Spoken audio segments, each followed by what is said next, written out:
Hi, my name is Przemek Chojecki and this episode is about generating text and actually doing many other things with text. Lately, I've been playing a lot with different models for generating text, processing text.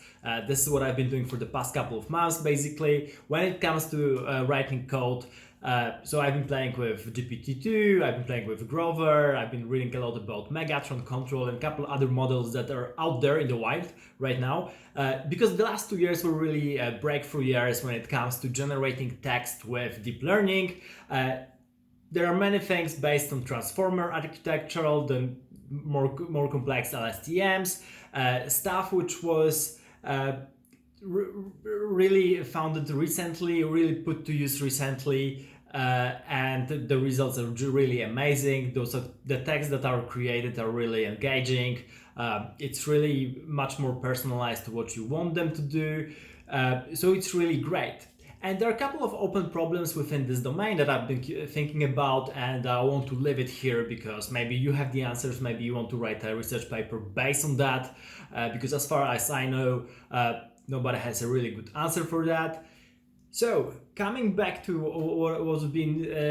what's done already and what needs to be done, the biggest problem with all this generation is that it's really hard to keep context intact. It's really hard to not make the machine go off just after like the couple of sentences, because it really happens a lot that you get a couple of sentences say about data science, doing data science, and then suddenly it's about American politics, Russian politics, or whatever else. And that's the problem number one: how to keep context with those generated text. Do you want to force the model to actually stop after a couple of sentences, then rebuild it? Do you want to cherry pick? Do you want to build a discriminator who will cherry pick for you the best text?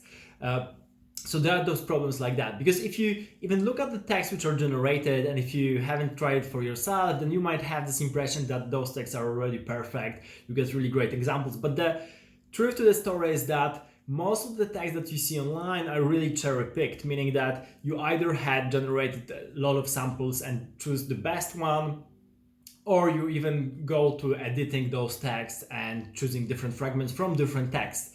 This is really what happens.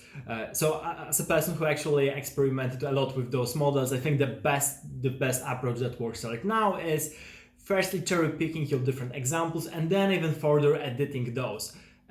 It's half manual, half automatic, but still the quality of text you're getting is really high and it's really engaging as a text. So this is something to do, but the next step is actually how to do a text which is from the start really engaging, that you don't have to edit, that you can just put on a website and make it go.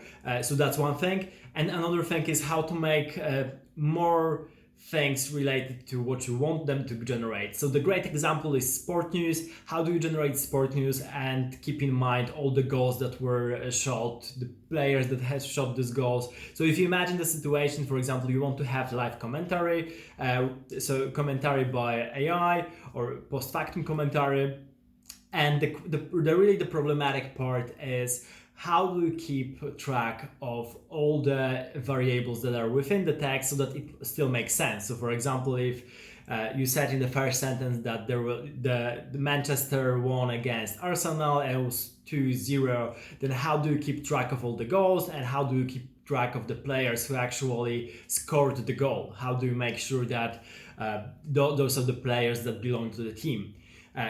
We're coming to this problem of logic and logical coherence versus statistics and statistical coherence, because all those models are based on statistics, and the question is how much statistics can inference logic.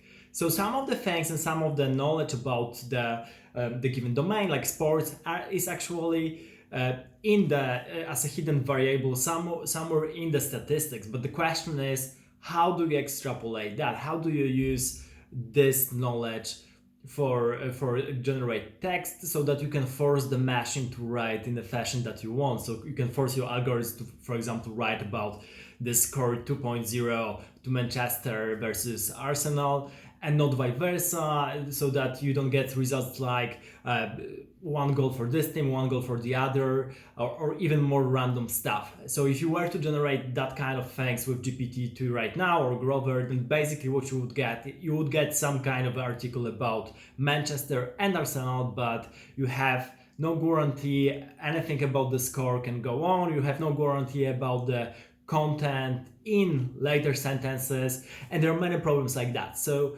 those are the problems I'm thinking about right now, and this is really a great question, I guess, to answer is how do you keep context, and how do you make sure that certain variables that you want to fix at the beginning are really there. I think those are great two questions, because if you are able to answer those, then you can really do a lot with generated text and push that even much farther than it is right now, especially the context part and then the logical part. And those are also important for applications in different domains.